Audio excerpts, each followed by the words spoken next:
200 pounds of marijuana from a semi. The victims were all found in a sweltering tractor trailer. That driver has now been charged with murder. It's dangerous to have these 80,000-pound missiles out on the road. Amid the coronavirus pandemic, there are 3.5 million other heroes in this country. One industry you don't often think about. Truckers are working hard. The trucking industry is more important than ever. I'm not a damn hero. I'm a truck driver. I've been driving 30 years.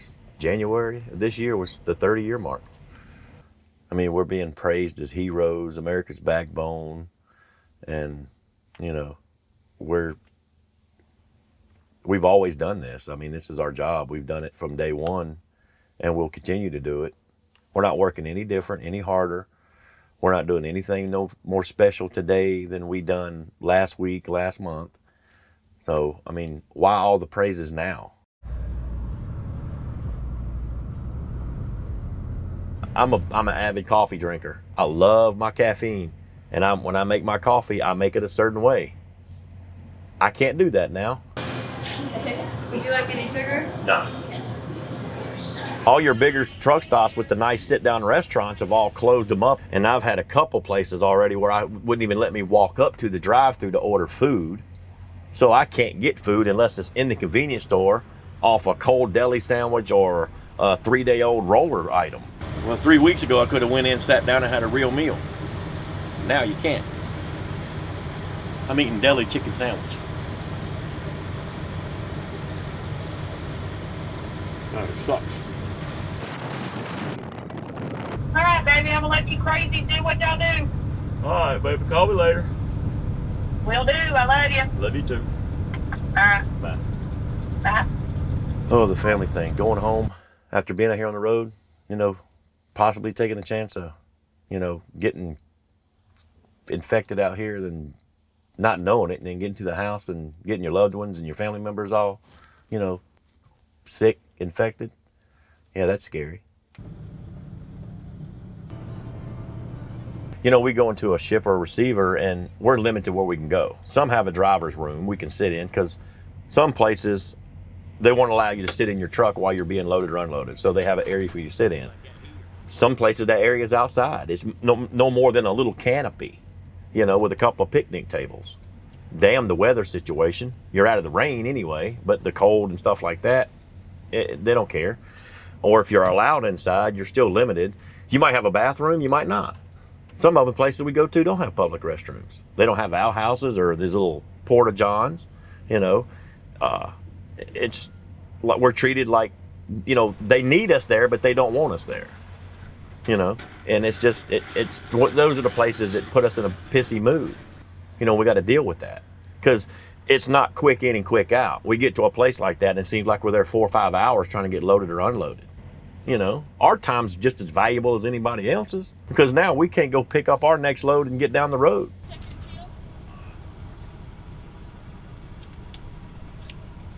Still got scales open. From the East Coast to Texas, ain't crossed a scale yet. And they're gonna be open. I guess they ain't worried about catching nothing or they're not adhering to some warnings.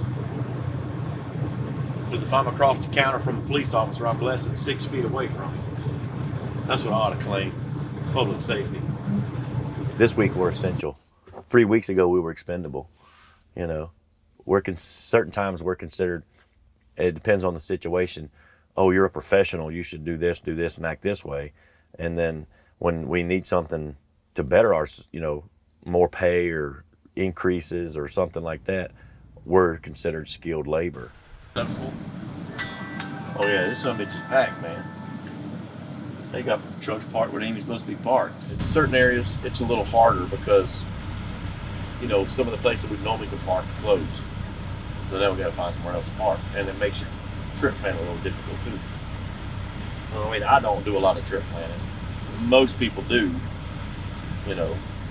I just usually drive until I'm not allowed to drive no more and start hunting a spot to park. 99% of the time I get lucky, but, like tonight. Not a damn spot nowhere. Our biggest issue now is parking. I know numerous rest areas are closed, scale houses are closed, but we're not allowed to park there now. Certain big name truck stops have reserve parking, which you got to pay for.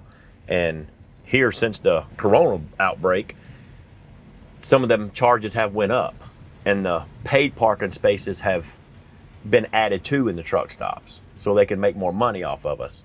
Then you've got the people out here that used to let us park in spots like certain shopping centers, parking lots, and now we pull in there and we're getting booted, and they want to charge anywhere up to $5,000 to $3,000 to remove the boot. You know, it's price gouging, and it's highway robbery.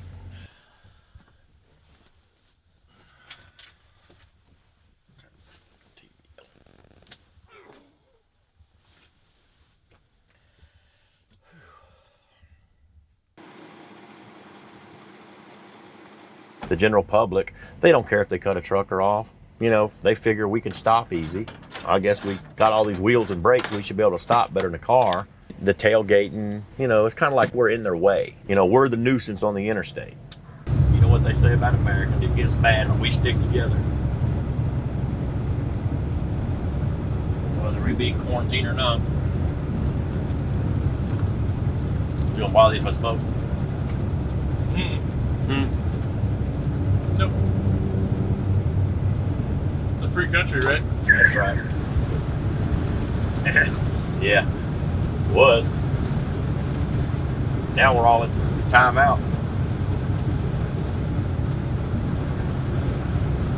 It's like overnight, you know, you become, you know, a hero. We are doing nothing any different. We still carry the same goods to this store that we last week, that we took last month, that we'll take next week, you know.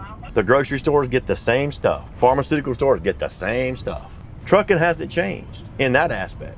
We signed up for this like anybody else signs up for their job. You know, it's our duty to do what we're doing. So if we're heroes today, we damn well better be heroes tomorrow. I will tell you what though. But damn, what's his name? Sure did not like Carol Baskets. I don't think anybody did. She's doing the same thing. And then trying to shut him down for doing it. Yeah, she killed her husband.